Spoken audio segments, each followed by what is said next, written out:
It's time for Talk Law Radio with Todd Marquardt. Todd Marquardt, attorney at law in Texas. If you're a millionaire or a thousandaire, Talk Law Radio is now on the air. Call in with your business law question, your elder law question, veteran aid, Medicaid, build a business to get paid.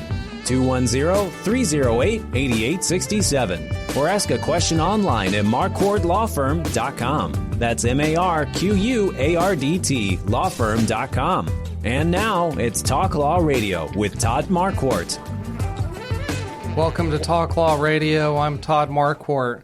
On the radio, on podcasts everywhere, on Facebook Live, on YouTube, and on talklawradio.com. Each episode, I like to talk about some aspect of Texas or federal law or regulation that needs some explaining. Do you have a question about the law? If you do, email me at host@talklawradio.com or post a comment on Facebook.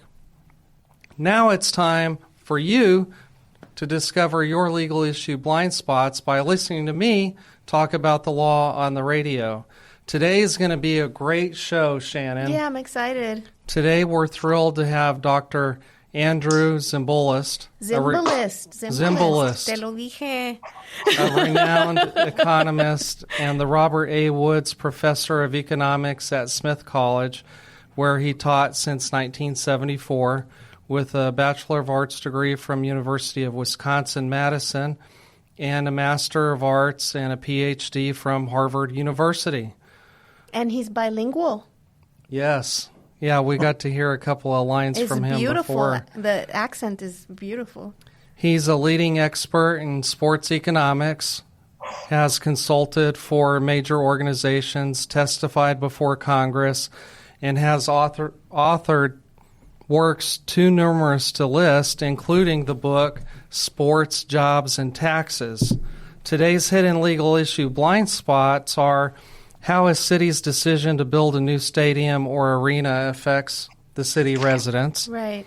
Whether there are positive economic benefits like jobs and profit, as well as whether there are non-economic benefits to the city residents. Welcome to the show, sir. Welcome. Thank you. Good to be with you. So, with us is Shannon Roberta San Antonio Salmon Haas. How would you say Roberta? Roberta. That's way better than even you, Shannon. So let's hear from you, Doctor. How did you end up becoming such an expert on sports, jobs, and taxes? Well, I began my career as an economist, mostly doing international economics and Latin American economic development. And in 1990, I was putting my then 11-year-old son to bed in the middle of March, one night in the middle of March. And he said to me out of the blue, after talking about his Little League team all winter long and looking at his walls, which were plastered with baseball cards, he said to me, "Dad, I don't think I'm going to play Little League this summer." And I practically fell out of bed, but I composed myself and I said, "Oh, really, Jeff? How come?" And he said, "Well, the major leaguers aren't playing, so I figured I won't be able to play either." The major leaguers were being locked out of spring training by the owners. They had a collective bargaining dispute. I didn't know anything about the economics of baseball at the time, but I did know that that wasn't true. So I reassured Jeff that it would be fine. And then he said to me, well, Dad, you're an economist and you like baseball and you just finished your book on Panama. Why don't you write a book on the economics of baseball? No kidding. I figured that it's not every day that an 11-year-old tells his father what to do with his life. So I looked into it and I ended up writing a book proposal. I sent it to an outfit called Basic Books, which is between a popular and an academic publishing house. I never expected to hear from them because I had no background in the subject, but they liked what I proposed and they called me up a few weeks later and said, "We love your proposal. We'll give you $30,000 advance. Write the book." Wow. The book then became a business bestseller, and I started getting asked to consult and write and do more research in the sports area, and it was a lot of fun. So I followed my nose and became a sports economist. You could buy a house in 1990 for $30,000. A nice one. That's awesome. I'm so glad that Jeff led you down that path. Yeah. Have you thanked him? Did you dedicate the book to him? Of course. But I haven't given him any of my earnings because he doesn't need my money. He's a very successful filmmaker. Oh, producer. yes. Good. The apple doesn't fall far from the tree. I think we both had a great deal of good fortune. Awesome. I want to talk about the costs and funding of building arenas and stadiums. And so my first question is, how do municipalities typically get their funds? You mean to finance sports arenas and stadiums? Yes, sir. Well, the most common method is to issue a bond.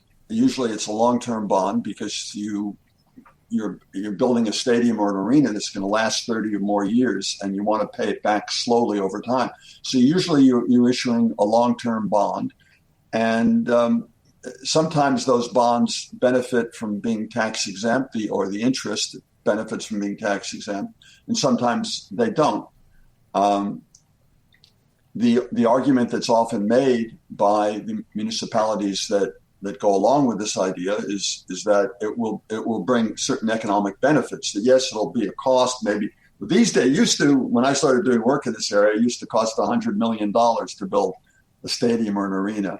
And now, of course, they can be several $billion. The most expensive one being SoFi Stadium in Inglewood, California, just outside of LA. That costs $5 billion to build. But the argument is, yes, the city is going to have to put out money, but the construction of the stadium or the arena will generate a lot of jobs. The jobs generate income. The income generates more demand, and it will end up being a boost to the economy. Economists who have studied this matter have found a very different outcome, which is that they don't promote local economic. The stadiums, as a rule, do not promote local economic development. They do not promote employment. They do not promote increases in the standard of living or average income in the community. Well, I'd like to ask some more specific questions about funding, if that's okay. Absolutely. Some municipalities claim that city residents won't pay increased taxes to fund the building. Is the bond that you mentioned that some municipalities use, is that a tax or is that something else? So when the city issues a bond, it's basically borrowing money, right? And it has to pay the bondholders interest. That's what induces the bondholders to loan the city the money. It also, of course, eventually, if it's a 30-year bond, when the 30 years are up, they have to pay back the principal of the bond as well. Now, if it were the case that the city was making an investment in a facility that actually improved the local economy, then there would be increased income, and the tax money that came from that increased income could then be used to pay the debt service on the bond. If, however, it's the case that it doesn't help the local economy and maybe potentially even hurts the local economy, then there is no additional tax money. And the city either has to divert tax money that would otherwise go to other purposes, infrastructure, schools, you name it, police, money that would otherwise go to those activities has to be pulled away from those activities to finance the bond. Or it could lead the city to increase taxes to generate enough money to pay off the bond. Or to pay for those other things that got diverted, right? Yes. Yeah. Another question, Shannon, is have you ever heard of the city needing approval from voters to increase hotel occupancy tax? Well, sometimes there's a plebiscite or a referendum that goes to the voters. Usually the proponents of a stadium, and those proponents will typically be, of course, the team owner, right? They'll typically be local development and construction companies that will get large contracts to build the stadium, and a few other groups. Those groups form a coalition, a pro-stadium coalition, and they will try to move the political process forward without having a referendum or without having a plebiscite, letting the local population vote. And I think Rudy Giuliani, the ex-mayor of New York, explained very well why they don't want there to be a referendum. Rudy Giuliani's argument, he was trying to get public money to build the new Yankee Stadium in Manhattan. His argument was the people are too stupid to know what's good for them. But the real reason, of course, is that usually it's easier to control a city council or county commissioner than it is to control the entire voting population around questions like this. So yes, sometimes the citizens are called upon to vote. Roughly half the time, the referendums lead to an approval, and roughly half the time they lead to a defeat. And you've probably seen some of both. Sure, I've seen both of those. Or studied them in writing your books. I just want to remind everybody that this is special guest Dr. Andrew Zimbalist, a leading expert in sports economics who wrote the book called Sports, Jobs, and Taxes. And we're talking about how a city might finance a sports arena or sports stadium. And we've just been talking about the funding so far. Another idea that I've seen proposed is that the stadium is just going to be part of a larger redevelopment of the downtown area, and part of the downtown area is city-owned buildings, and so some of the money to finance the project is going to come from businesses that lease those buildings. Have you ever heard of that? Sure. This is an idea that maybe has gained currency over the last 20 years. The idea is that if you're building an arena, the arena itself will take up 7, 8, 9, 10 acres depending on its design. Plus, you need, of course, surrounding parking lots and so on. And so maybe you need 20 acres of land. If you're building a football stadium or a baseball stadium, which of course is much larger capacity, then you'll need more land. If a football stadium, you need massive amounts of parking for tailgating. So the general idea is this, that rather than tell the citizens that you're going to have to pay taxes to do the debt service, what they propose instead is that they go into a partnership, a public-private partnership between the team owner and the city. And they set aside a bunch of this land, whether it's 5 acres, 10 acres, 20, 30 acres, whatever it might be, they set it aside for a mixed-use development project. Mixed-use development could be residential properties, apartment buildings, for instance. It could be restaurants. It could be other retail. It could be commercial buildings. It could be sports-themed activities. But you have a picture of around the arena, around the stadium, is going to be new development.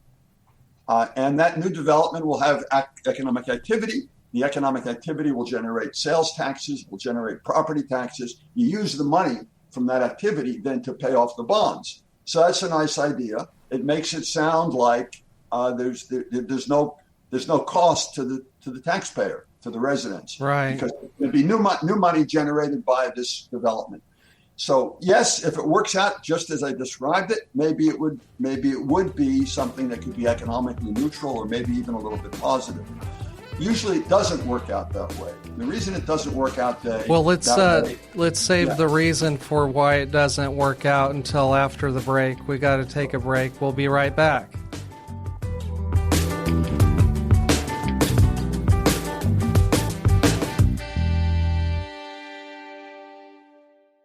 Estate planning is about love, not money. It's one of the most thoughtful things you can do for the people you care about. I'm attorney Todd Marquardt, and I help families prepare for the unexpected so they can avoid court, avoid confusion, and avoid conflict. Whether you're starting from scratch or updating an old plan, I'll walk you through it. Get started with a free consultation. Call 210-530-4278 or visit marquardtlawfirm.com. Do it before you die.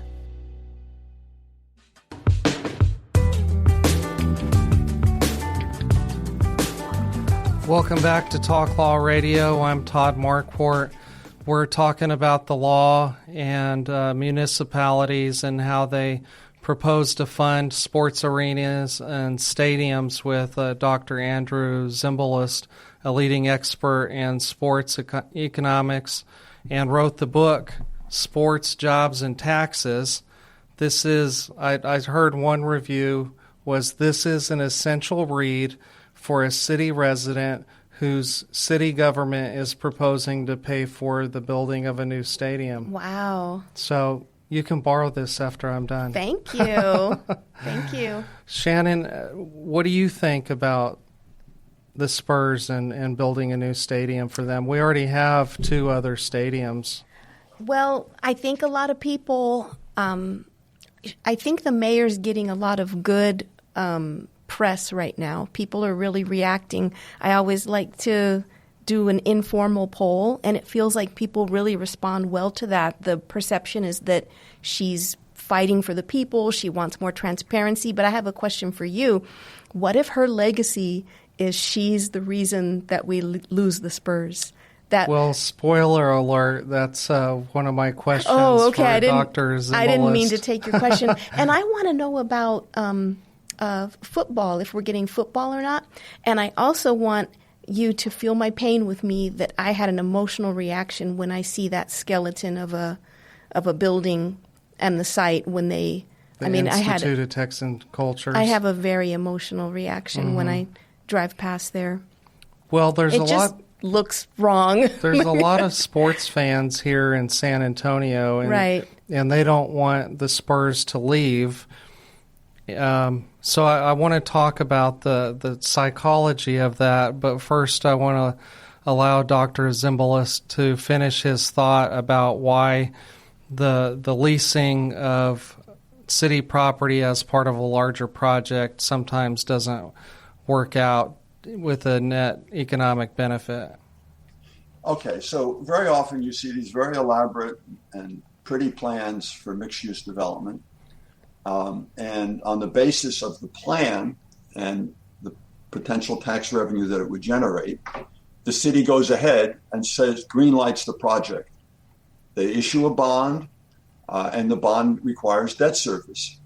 If the plan does not actually produce the investments that the plan calls for, like maybe there are no hotel companies that want to put a hotel there, maybe there are no restaurants who want to put a restaurant there, and so on. If those potential investments don't materialize, then the revenue that they were supposed to generate isn't going to materialize either, and the city is left holding the bag on the debt service.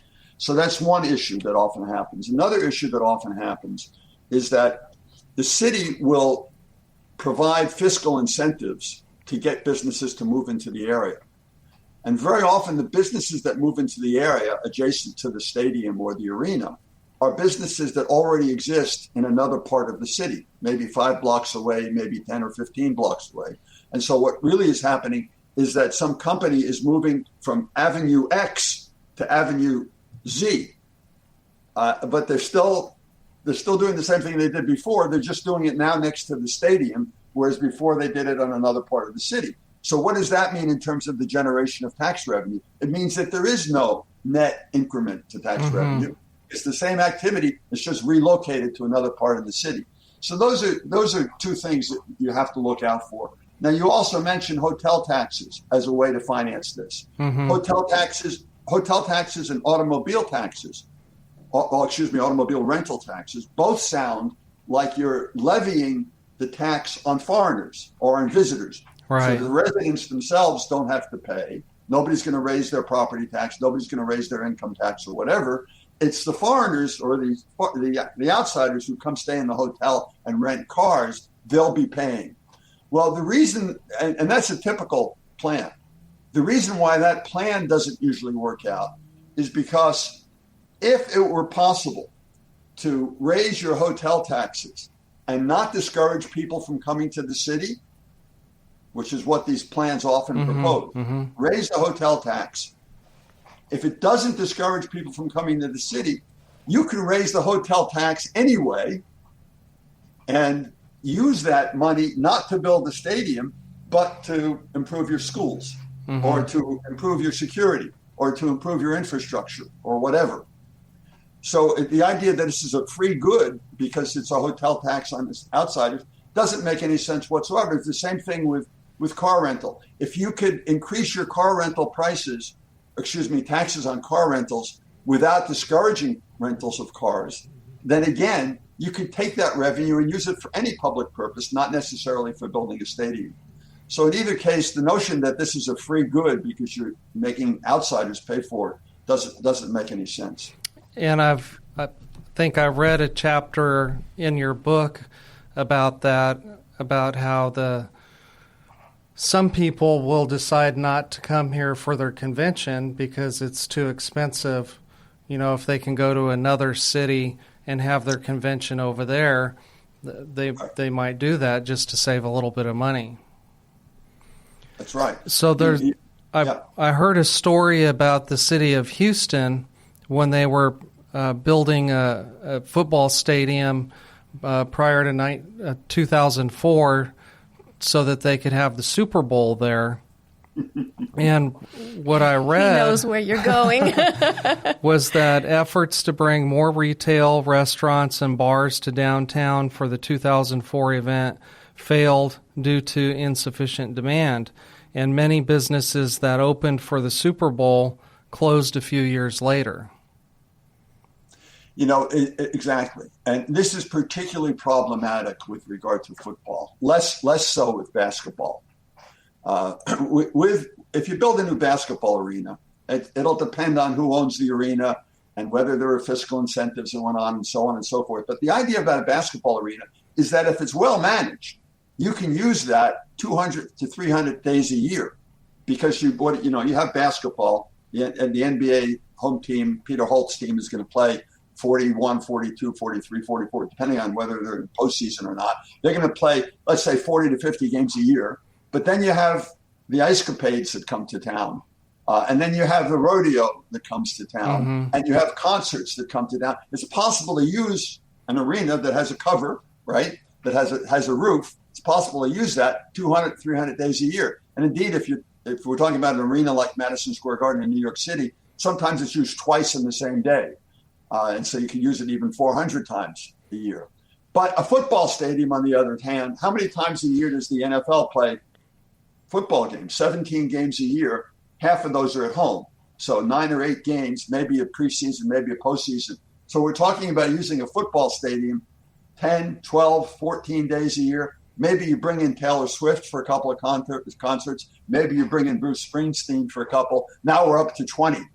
But how many days are there in the year? I think the number is 365.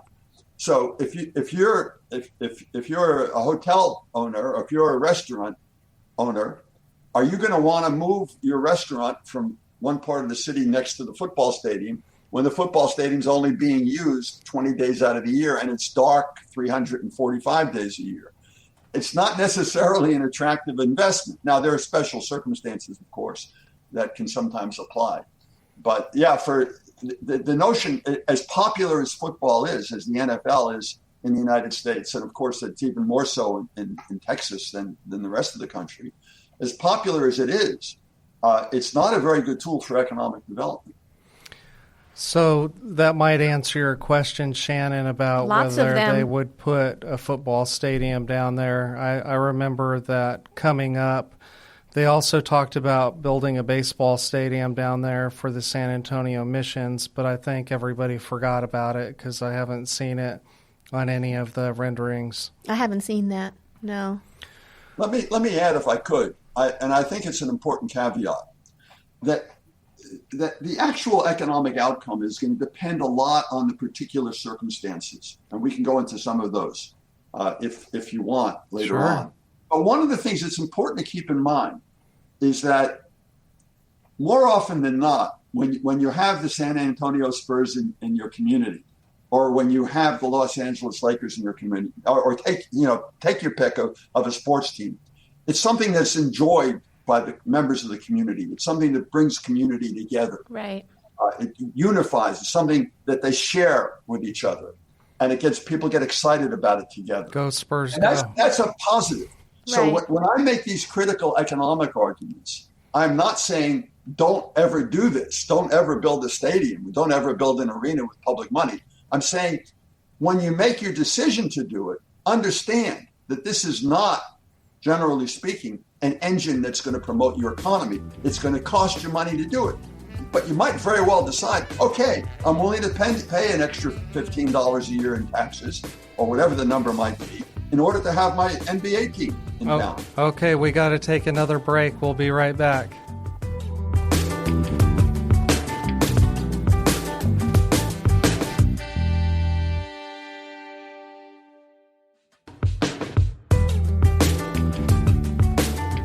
Welcome back to Talk Law Radio. I'm Todd Marquardt with Shannon Roberta Salmon Haas, San Antonio extraordinaire. Follow her on Instagram if you haven't. You'll be encouraged and entertained. And we're here with Dr. Andrew Zimbalist, a leading expert in sports economics, and he wrote the book called Sports, Jobs, and Taxes. This is the book you need to have if your municipality is trying to pay for a sports arena or stadium. We've been talking about how typical municipalities pay for a new stadium or arena, and we've been talking about some of the potential economic benefits and some of the downturns. Shannon had a question. What if... Go ahead and ask about how San Antonio's special. Oh, that's his phone. Hold on a second. Go ahead, Shannon. Ask about San Antonio, the special city. Well, let's wait. Let's wait for... Well, we can't have dead air on the radio. Okay.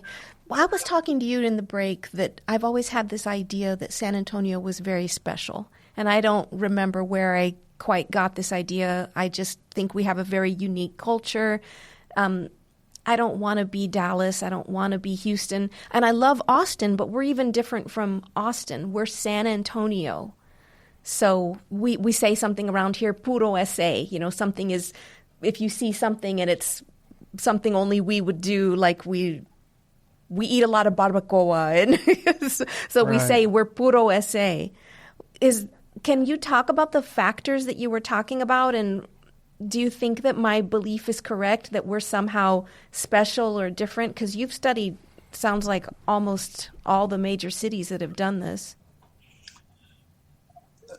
I don't want to pretend that I'm an expert on the San Antonian economy. But what I will say is that I believe it's possible, depending on the terms of the deal, for a well-structured deal to be either economically neutral or economically positive for a city. You need very careful and intelligent negotiators and experienced negotiators to get to that point. And more often than not, it doesn't happen. Most of the time, it doesn't happen. Most of the time, there is an economic cost. But so what are the key issues here? Who owns the arena? If you build the arena, is it going to be owned by the city because the city helped pay for it? Or is it going to be owned by Peter Holt, by the owner of the team? Go ahead. That brought up a question in my mind. If the city owns the arena and they charge a lease fee for the team, shouldn't that help to keep it viable? Okay, so one of the things that happens if the city owns the arena, and this is more often than not what happens, is then there's no property tax that's collected on the arena. If the owner of the team owned the arena, it would be private property and there'd be a property tax. The arena, let's say the arena is built for $1 billion, times the local property tax. Yeah, that'd be a lot of money. And there's a lot of them, it's probably $20 or $30 million a year. Owners of the sports teams usually don't want to own the arena, even if they're helping to finance it, because it means they have to pay property taxes. So if the city owns the arena, then it leases the arena to the owner. Now that lease has a lot of terms in it. One of the terms is what's the rent? Who pays the rent? And how much is it? Very often what happens in these deals is that they're sweetheart deals. And they charge a rent, but it's way below what a market rent would be for that amount of land and that kind of a property that produces the amount of revenue that gets produced by an NBA team. So what's the rent? Who gets to keep when the San Antonio Spurs aren't playing, but it's Taylor Swift giving a concert, and the tickets go between $300 and $3,000, and there's a sales tax on who gets to keep the revenue from that? Does Peter Holt get to keep the revenue, or does the city get to keep the revenue, or is there some other formula that's being applied? That can have a very major impact. So obviously, if you're Peter Holt, what you want is the city to own the arena and then to charge very little rent. And then for all of the non-basketball events that happen, and there might be 200 of them, there can be a lot of events, might be 200 of them. Does Peter Holt get to keep the revenue, or does the city, or does somebody else get to keep the revenue? Then there's a question of maintenance of the arena. The arena gets built, but then has to be maintained. It has to be operated. Who pays for the operational expenses, and who pays for the maintenance expenses? Who pays for the improvement expenses? Very often you'll see in these leases between a city and a team, it says that the facility has to be kept in first-class condition, or the lease, which is usually a 30-year lease, or the lease becomes defunct. Right, no so the city is responsible. Somebody's got to put money into the arena to update it over time. Upgrades. And so there are all sorts of issues around the actual deal that's structured between the team and the owner. And those details, the devil is in the details, those details will, at the end of the day, either yield a negative conclusion, economically speaking, for the city, or a neutral, or perhaps to a small degree, a positive. And of course, if you can get it to be neutral or positive, then you get to have the team and all the enjoyment that the team brings to the city, basically without a cost. So the negotiation process and the balancing of needs and interests. Well, I want to bring that up because what makes a strong negotiator is having bargaining power, and so which side has superior bargaining power here? Right. And so what's true about the NBA and what's true about the other sports leagues in the United States is that they operate as monopolies. There's only one producer of top-level basketball in the United States. It's the NBA, and same thing with hockey and baseball and so on. So there's one producer. And what do monopolists do that enables them to enjoy higher profits? They limit the supply. Industries? They cut back supply and then charge higher money for it. And so one of the ways that the sports leagues do that is they restrict the number of franchises. So the NBA has 30 franchises.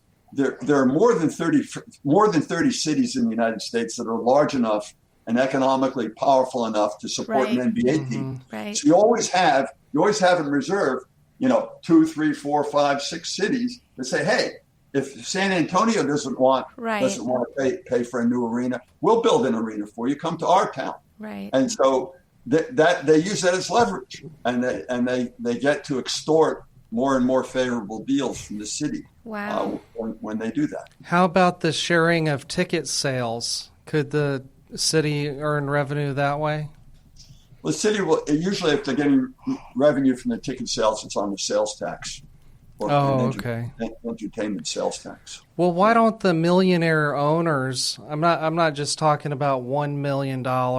They have hundreds of millions of dollars or billions. Right? Why don't they just pay for it? Well, because they can get a city to do it, right? Yeah, I mean, look, this whole process of financing of stadiums and arenas happens in a much different way in Europe. In Europe, they have open sports leagues, and because the leagues are open, you have the phenomenon. I don't want to get into a lot of detail here, but if you follow the Premier League, if you follow soccer, or what they over there call football, if you follow that, you know that in greater metropolitan area of London, they have 6 teams in the Premier League. 6. They have a total of 20 teams, but 6 of them are in greater London. How many baseball teams are there in San Francisco? Well, there used to be 2 if you count Oakland, but now they're in Sacramento. So there's 1. How many are in California? How many in Los Angeles? There's 1. If you include Anaheim and Orange County, there are 2. How many are there in New York? There are 2. There are the Yankees and the Mets. How many? And so on. So we basically in the United States, we have either 1 or 2 teams per city, even the largest cities. But over there, they've got 6. So what impact do you think that has on negotiating around leases or negotiating around building new facilities? The impact is that if the mayor of London gets approached by the owner of Chelsea football team or Tottenham or whatever the team might be, and they say, hey, build me a new arena or I'm leaving, the mayor of London, adios. Go ahead. I've got 5 other teams. Yeah. I don't need the 6th team. And by the way, if you leave the stadium that's there, somebody else will want to use it. They promote from the bottom leagues on up. So the leverage that you raise, that issue is very important. And it ends up having a lot to do with whether the city or public funds in general are going to building a private arena or for an arena for the private benefit. Well, because the fear is that we're going to lose our home team that we have spirit for and camaraderie amongst each other. There's a reality there. And that's why it's important, I think, for citizens to understand both elements of this reality. One element is, is building an arena going to actually enliven and enrich the local economy? Is it going to create jobs? Is it going to raise per capita income? The answer there, generally speaking, is almost always no, it won't. But will it save the team? Well, maybe it will. So then what you have to do as a taxpayer is you have to make a calculus, right? You have to say, I'm going to have to pay so much money, and in return, I get to have the team or get the team to stay. By the way, another bad thing that often happens here is that you're building a new fancy arena with more premium seating, with more luxury boxes and club seating. And so the common citizen is helping pay for this, but then they can't afford to go to the arena because the prices are much higher than they've ever been before. Right. But in any event, what you're entitled to know as a taxpayer and as a voter is, okay, here's what we're going to get. We're going to get to keep the Spurs, and here's what it's going to cost. The problem very often is that they're not told it's going to cost anything. And in the case, what I understand from what you've said, is that the Spurs went out and hired an economic impact study, and it's being done by by a company that's owned by the Spurs. Right. And so they're going to produce an economic result that's going to say, this is the cat's meow. This is going to generate a tremendous amount of job and a tremendous amount of income and so on. And that's a falsehood. What we know is that it's not that simple. It doesn't usually work out that way. So the voter has the right to have accurate information when they do the trade-offs. Not be told, you get to keep the team and you're going to get much richer. I want to take one more break, and when we come back, I'd like for you to tell us about one example. Hopefully you can search your mind, a memory of a team that actually had a positive economic impact. Stay tuned. We'll be right back.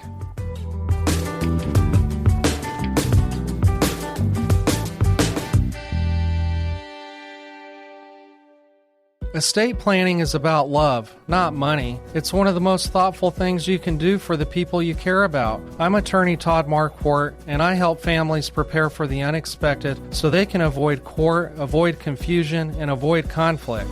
Whether you're starting from scratch or updating an old plan, I'll walk you through it. Get started with a free consultation. Call 210-530-4278 or visit marquardtlawfirm.com. Do it before you die.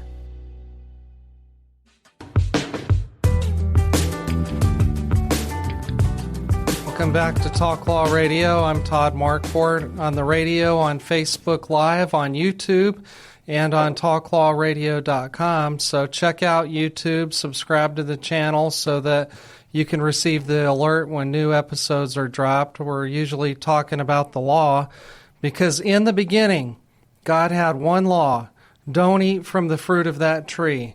Then he gave Moses the 10 Commandments. And now we have municipal, state, and federal lawmakers that won't stop creating new laws that might impact you without you knowing it. So I'm here. They stop when they go watch the Spurs. They eat their popcorn and they stop making new laws for a minute. We're talking about basketball arenas and baseball stadiums, also football stadiums with Dr. Andrew Zimbalist, who is an economics professor at the Smith College. Is that right, Doctor? Yeah. And we've been talking about the costs and the potential benefits and economic benefits to the citizens of a city and non-economic benefits to the citizen. And before the break, I asked the doctor if he could come up with one example when a city had a positive economic benefit from building an arena. Yeah, I think there are lots of examples. There's the Brooklyn Nets. They moved from the Meadowlands in New Jersey to downtown Brooklyn, or just outside of downtown Brooklyn, a place called Atlantic Square, and they financed the entire construction of the arena, and they're also financing. That is to say, the Nets used to be owned by the Ratner family, Forest City Ratner. They financed entirely privately the construction of the arena, and they're developing a property of land that's 20 some odd acres adjacent to the arena. They're providing the investment to develop it. It's mostly in a residential way. So I think because there's very little public money put into it, a tremendous amount of private money, and it was very well thought out and planned. That's certainly an example. The Braves, Atlanta Braves in Cobb County, recent stadium that was built there about 6 or 7 years ago. The Rams, Los Angeles Rams, and Kroenke, the owner of the Rams, built with private funds, $5 billion SoFi Stadium in Inglewood, California. I think clearly is an economic benefit to Inglewood and the surrounding cities. And so the Giants, San Francisco Giants, built Pac-Bell Park with private money, entirely with private money back in the year 2000. The Patriots built Gillette Stadium in Foxborough, Massachusetts, private money. I think that's also another case. So when you have the team putting up the vast majority of the financing, and when there are ancillary agreements around the lease and around the infrastructure, stuff that we've referred to already, it's certainly possible for this to happen. I think I just gave you 5 or 6 cases. Yeah. And there are others. There are others. The thing is that it's not usually the case, and it's certainly not automatically the case, that these things pay out financially. And so the best advice is you need to have people who are well informed and experienced to bring out all of these points and to do proper economic modeling and cost benefit analysis to see how it really works out.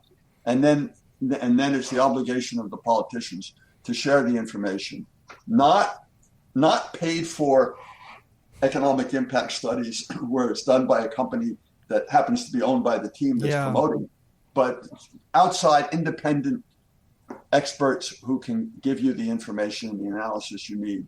I'm glad you mentioned politicians there.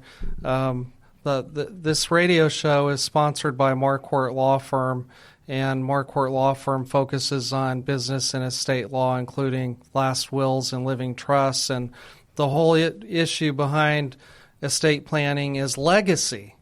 And so I wondered if you had a story to tell about, are the politicians here that are involved in city government, are they worried about their legacy when they're voting to spend all this money on an arena because they're afraid of the bad legacy that they might have if they're responsible for telling the team to take off?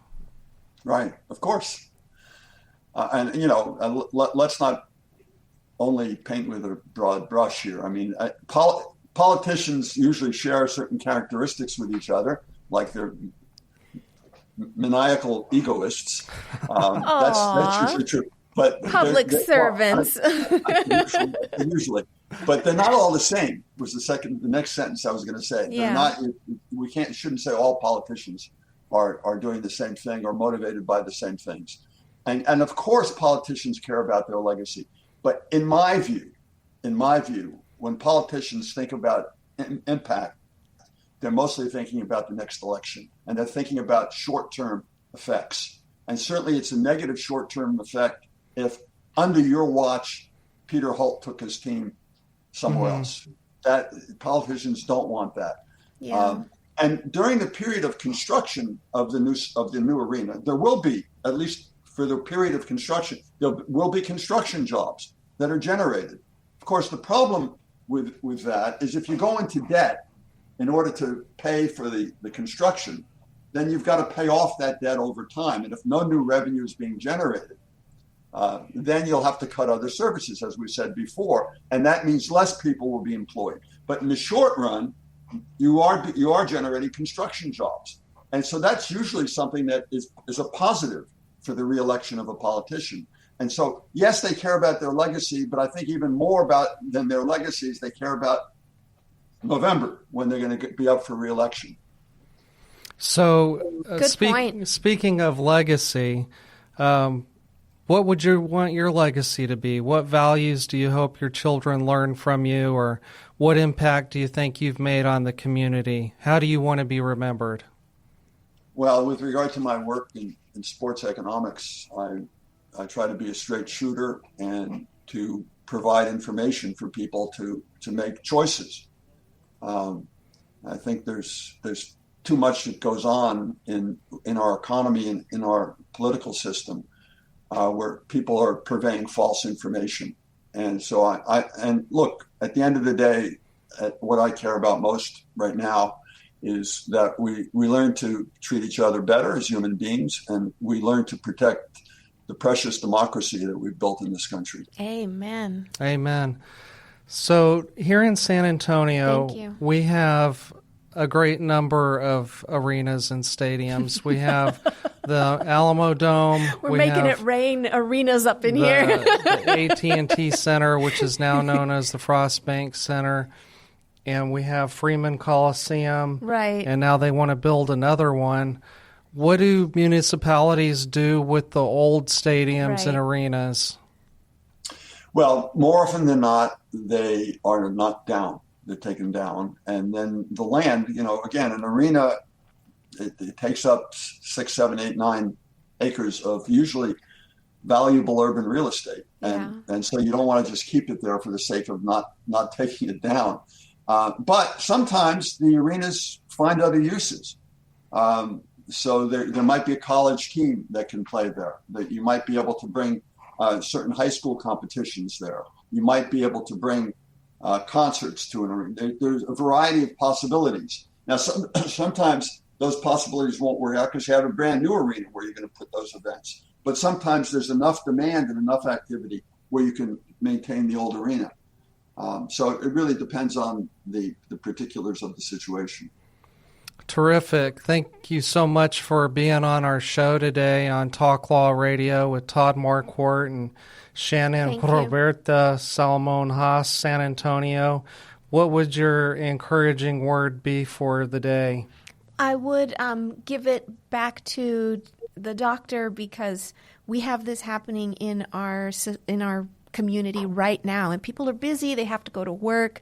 Maybe they don't have time to read his entire book, although everyone should get it. It looks amazing. Is there a quick takeaway, something the average Joe can do? We're completely divided right now. Our city council is split in half.